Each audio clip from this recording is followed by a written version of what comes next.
Why fear? Why do you let fear control your life? Why do you let this emotion rule over the others? And why do you make your decisions based on fear? Why do you do that? The fact is, you have nothing to fear, ever. You are something that is beyond anything describable and can never be touched or hurt or harmed. Nothing can ever happen to you or to your loved ones or to anything you see around you. Everything is this grand illusion of oneness, and you are part of it, and nothing can touch you, the basic you. And it doesn't matter that you identify with the character right now and you say, okay, I am this oneness, I am everything, I am untouched, but I feel so vulnerable, and if something will hurt me, then I'll bleed. Yes, you will bleed. Yes, this will bleed. But it will not really bleed. The story isn't real. The story isn't real, so how can the implications be real? How can you die? How can someone you love die? How can there be wars, terrible atrocities? There cannot be. So, no matter what happens in the illusion, you are always, always this thing. You are safe. There is nothing to fear. Yet the characters are living in the shadow, the great shadow of fear. Everything is contaminated by this simple tool, originally designed to help. Fear was designed to help the character identify danger, like a red light. That you drive the car and suddenly there is a little red light, and then you say, oh, there is something wrong, I have to try to see what is wrong and fix it. This is what fear is meant to do. It means to just the stop sign. The abnormal thing, the crazy thing, is that humanity turned this simple tool meant to be used wisely and has a purpose into the aim itself. The fear took over the entire psychological structure and touches everything. People avoid certain things because of past experiences, and this is fear at its best. Sometimes in the past, something has happened, it created a negative reaction, and then the character decided that this reaction is dangerous, so it will never do that again. Okay, sometimes it's wise, because if you stick your finger into an electric hole, so you will get electrified, and you should learn not to do that.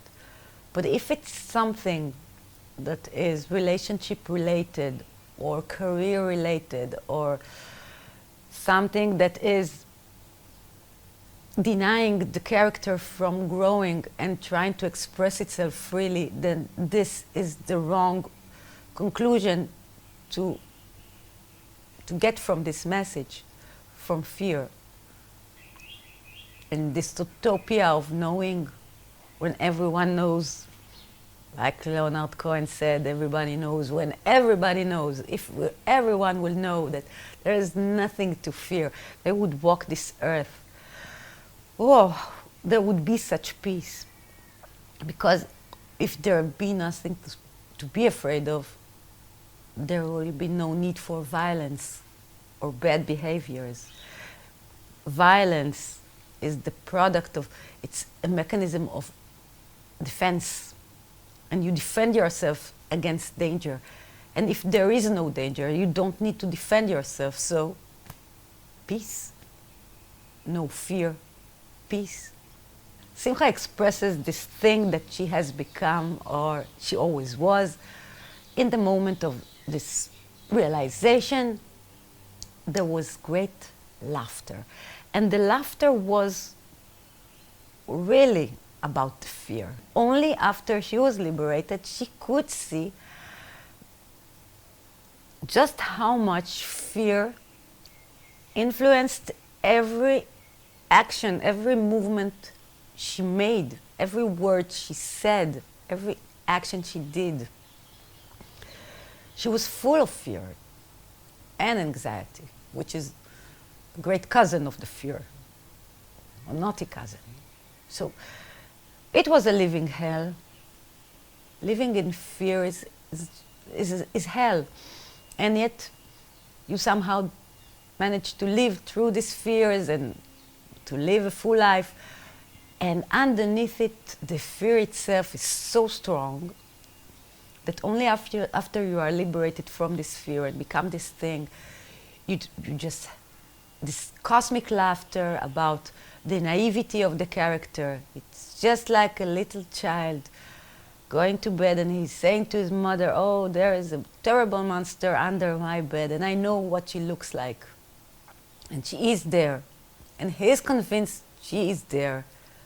And nothing the mother can do can just quiet him down or make him feel secure, because when she leaves the room and turns off the light, he immediately will start to fear again this monster under the bed. So everyone in the world is walking around with monsters under their beds. Everyone is grooming a little monster of his own, depending on his character, his circumstances.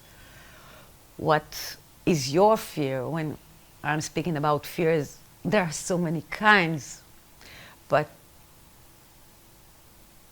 you just try, if you can, to narrow it down to what is your fear? What is the monster under your bed? And Simcha is there expressing a mother that says, darling, darling, darling, there is nothing under your bed.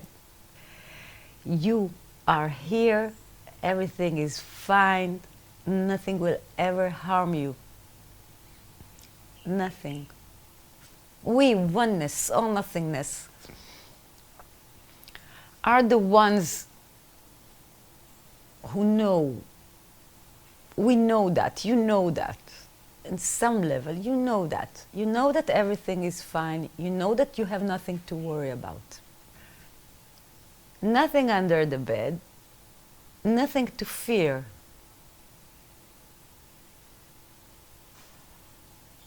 This is all an illusion. This is all a story. This liberation is liberation from fear. The identification with the character makes you believe that the story is real, that you are walking and talking and you are sitting in a chair and a bomb from Hamas can, just a rocket can come and kill you.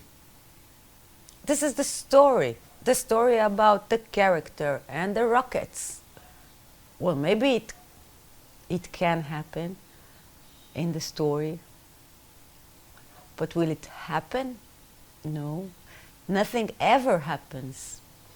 Nothing ever happens. It's always this stillness, this quietness, this bliss. This is it. Nothing can exist other than this thing, this all nothingness. Fear is like a lethal injection that kills the moment. When fear arises, it is a natural process, because everything that happens. It's quite all right. Every emotion that rises, everything that is in this field of consciousness, I don't know how to call it, the things you see, the way you perceive yourself, everything is valid. Everything is acceptable. Fear, Ahlan wa sahlan, welcome. It is natural. The point is not avoiding fear. Point is how you deal with your fears. Because people take it to the extreme side of not wanting to have this emotion at all. I don't want to be fearful. I don't want to experience this emotion. I don't want to fear. Well, sometimes you must fear. Sometimes things are really, they need to be addressed. So you need to fear and you need to address them. So fear rises. It's natural. It's good. It's blessed. It's a helpful mechanism. So trying to avoid this emotion is unhealthy. Trying to deny it is existing and trying to let it go, letting go of the fear, it's not normal. How can you let go of something that rises from within the character and the story, and it's logical? Something is rising. It's also valid for the irrational fears, because not all fears are rational. There are psychological fears that rise. They are also natural, because the character has a psychological structure that just responding to something that happens, fear rises. The main thing is not to object to what is rising and accept it. Okay, this is fear. I'm not trying to let go of it. This is what rises. Now, I see a little red light in my car. Do I focus on this red light and see how it blinks and trying to read what is written, or do I stop the car and open the hood and trying to see if something is wrong, water is missing or something? The point is, as always, action. Fear is a call for action, whether it's action through doing something you have to do, facing someone you need to face, taking the courage to do something with your body or with people, I don't know, something that happens. Or whether it's facing yourself when the fear rises. It's the same. It's the same process. The main thing is not to be swept in this self-torment of trying to understand what am I afraid of, or how can I dismantle this fear, and what does it say about me, and why can I shake this fear from me, and all this just gibberish talk inside the mind regarding the fear itself without addressing the subject of the fear. Addressing the subject of the fear itself is always very clear. It's like an arrow. You have fear, it's of something. Even if it's an anxiety, an inner anxiety, it's of something. So each person, entity, has a different monster under his bed. So the first thing you have to do is just acknowledge, this is my monster, this is my fear. This is my fear, I know it. The child itself is looking under the bed. And sometimes it's terrifying because he has to directly look in the eyes of the monster. And he's so convinced that it's there, so he sees it. But at least he knows what it looks like. So dealing with your fear, you can try. This is what I express. Simcha expresses this truth. This is this truth. Nothing can ever harm you. So you can try, when you deal with your monster, just say, I am invincible. Nothing can ever harm me. Now, this is the shield that I just put on myself when I face this monster. It's a mental shield. Play with the thought that you are eternal. You are so powerful beyond every imagination and description. You are so, ever so powerful, almighty. This is what you are.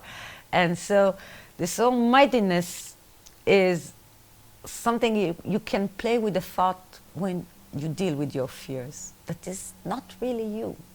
It's not really the character that has to face a problem. It's a story about someone who looks like it, acts like it, has this name, but it's not really you.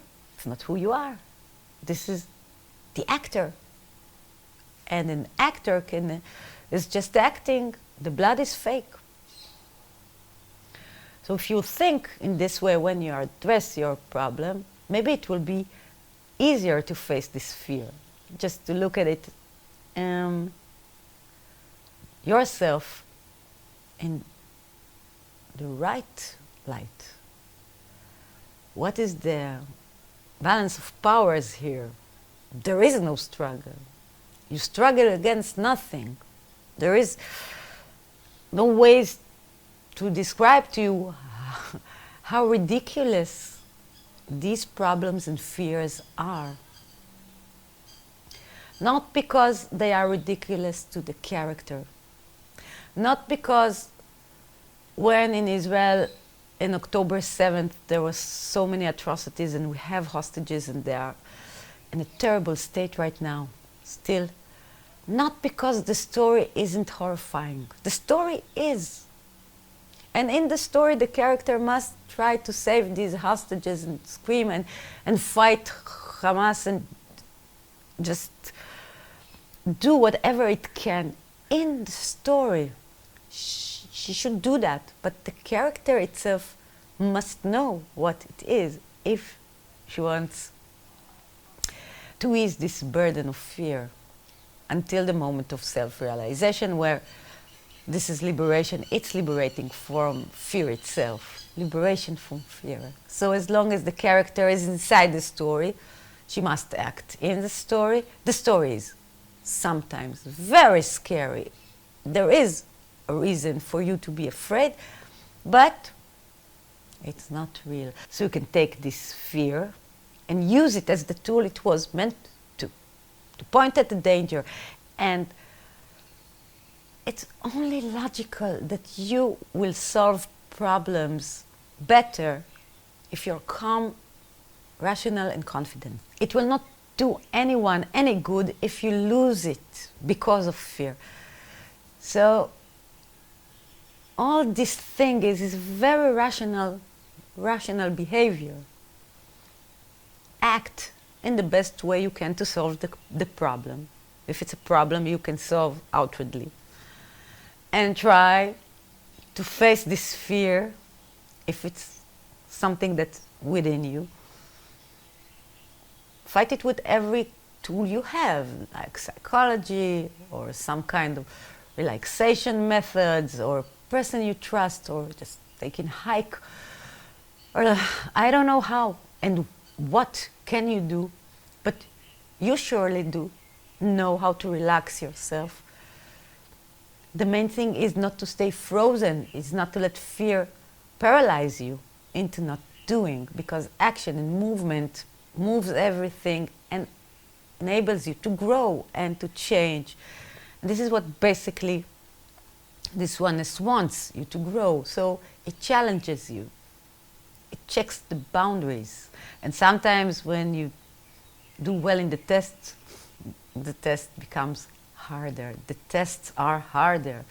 The circumstances become like impossible to deal with, and you have to rise again and again and again and find again your inner strength, resilience, stubbornness, persistence, things that allow you to stay very calm and rational and focused, and like an arrow, just I have this fear, I will acknowledge it. First thing, I don't deny I have this fear.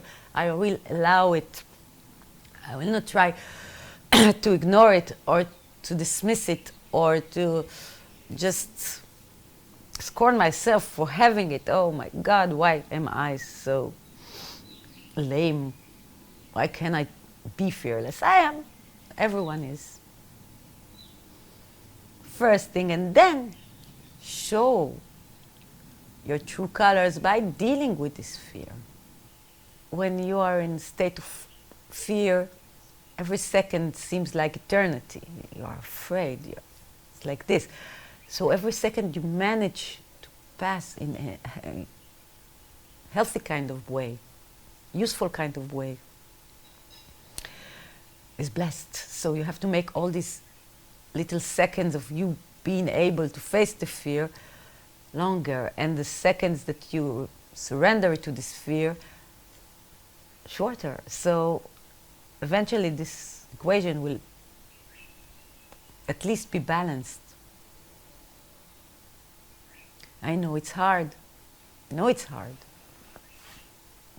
There is a fear, a special kind of fear, the fear of growing, the fear of changing.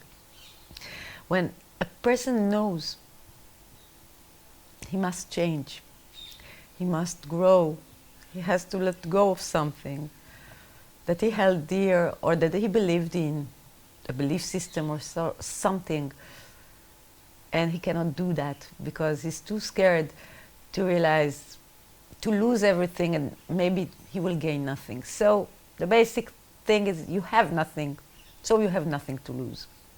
This is as simple as that. What are you so afraid to lose? You have nothing. You are nothing. It's all monopoly money. Nothing real. You have nothing to lose, so you can dare to play the game. Fear denies you from playing the game of life, and so you play it very hesitatively, like you hesitate and you don't do the right choices, the brave ones, the ones that will make the game interesting, the ones that will allow you to finish the game. So if you will not do these steps, you will remain in the same spot. And it's also natural because your psychological structure has led you to this point of fearing change. But the door is always open for you to dare defy this bitter fate of being a scared mouse in the corner, like scared that the cat will come and get it. The mouse should run out of the house to the fields and play in the hay. This is what the mouse should do. Yes, maybe the cat will eat it. It is a possibility, but it is a cartoon and it doesn't matter. It really doesn't matter. This will be a movie about a mouse that didn't make it. It should not stop you from living. Fear should not stop you from living. So the steps are the rising of the fear, accepting the fear, full acceptance, full acknowledgement. Don't reproach yourself, don't hate yourself because you have fears. So natural. And then call for action. What do you do with the fear? How do you cope with the fear? And how do you, at all times, try to hold inside your mind, consciousness, whatever you call yourself, the notion and this truth that you are so, so protected and safe, that nothing ever can and will happen to you, harm you, hurt you. Nothing. This is nothingness. You are nothingness. This is all a grand illusion. Play with the illusion. Why